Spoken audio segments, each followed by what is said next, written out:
Hello everyone and welcome back to Postnetwork Academy. I am Bindeshwar and today we are diving into a fundamental concept in statistics. This is a percentile.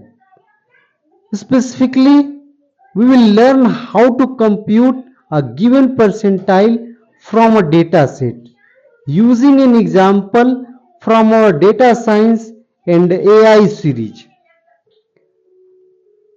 Now, if you need more resources like PDF, quiz, blog post, and more videos, you can visit our website www.postnetworks.co, YouTube channel, Facebook page, LinkedIn page.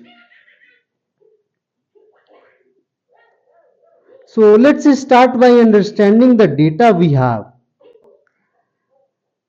Here we have a data in table, values xi which are observations and fi which are corresponding frequencies. In this example, we need to calculate 27th percentile denoted as P27. This represents the value below which 27% of the data falls. So here, let us write in tabular form, which is already, but write in vertical form. So xi's are observations and fi's are frequencies.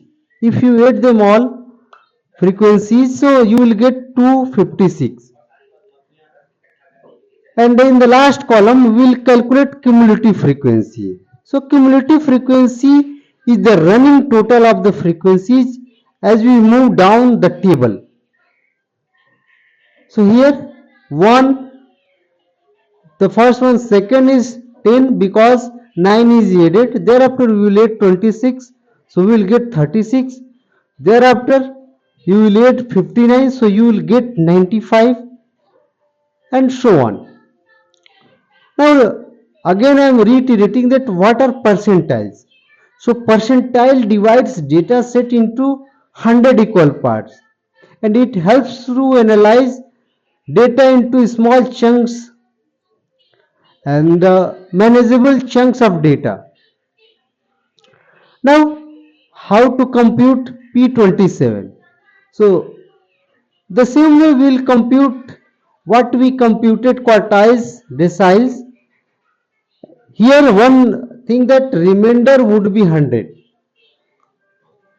So P27, so 27 into n upon 100 and that would be 69.12 and cumulative frequency is just greater than 69.12 is 95 and the corresponding value of the variable is 3.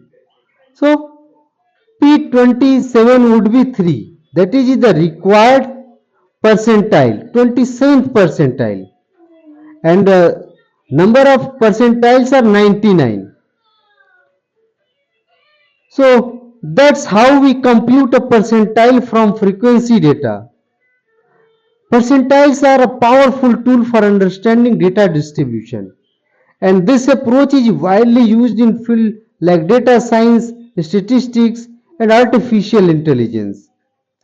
And hope you have understood this concept. Thanks for watching the video.